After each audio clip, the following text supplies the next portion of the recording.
On May 30th, 2025, in Wenatchee, Washington, three young sisters, Peyton, just 9 years old, Evelyn, only 8, and little Olivia, barely 5, were supposed to be safe.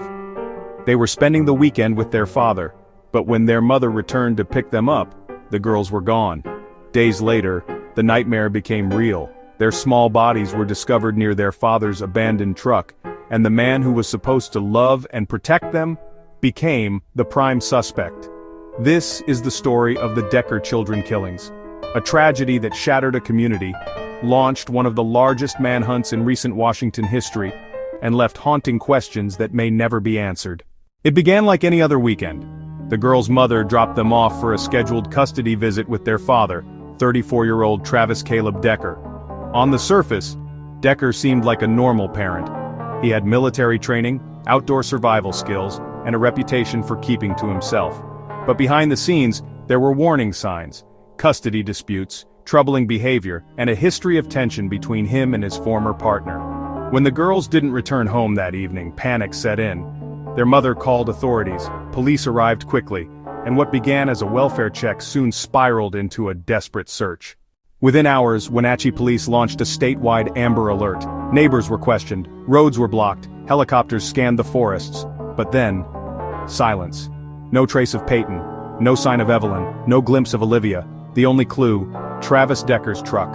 Abandoned, eerily quiet, on the edge of a wooded area. His phone was switched off, and he was nowhere to be found. To authorities, one thing was clear. This wasn't a kidnapping by a stranger. The prime suspect was the girl's own father. Days later, investigators found what everyone feared. Near the abandoned truck, in a wooded clearing, the remains of 3 small children. The girls had been killed, their lives cut short in a way too horrific for words. The community went into mourning. A makeshift memorial grew outside the Decker family home, teddy bears, balloons, flowers, and notes written in a child's handwriting, messages to Peyton, Evelyn, and Olivia. The question everyone asked, why? Why would a father do this?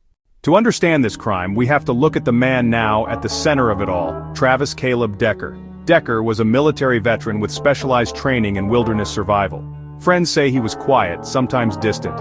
His relationship with the girl's mother had been rocky, with custody disputes growing bitter. When investigators pieced together his background, one disturbing pattern emerged. Decker believed he could live off the grid. He knew how to vanish. And as the manhunt intensified, his survival skills made him even more dangerous.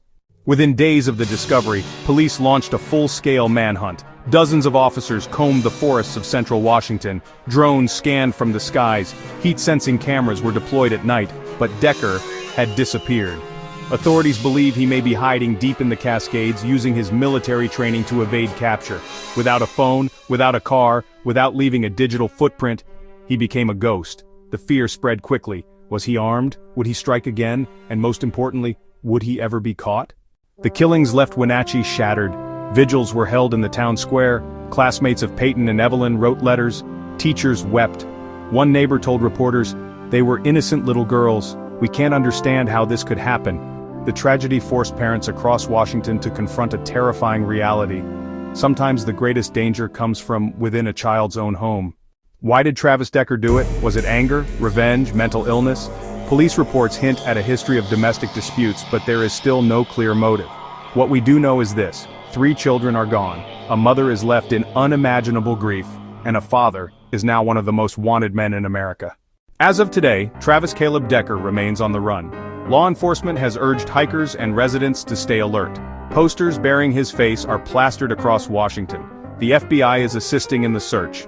But so far, no arrest, no closure, no justice. The Decker children killings remind us that true evil can hide in plain sight, that even the people closest to us can harbor darkness we never imagined. Peyton, Evelyn, Olivia, their lives were stolen. Their story is now etched into America's history of true crime, and as long as their father walks free, this story remains unfinished.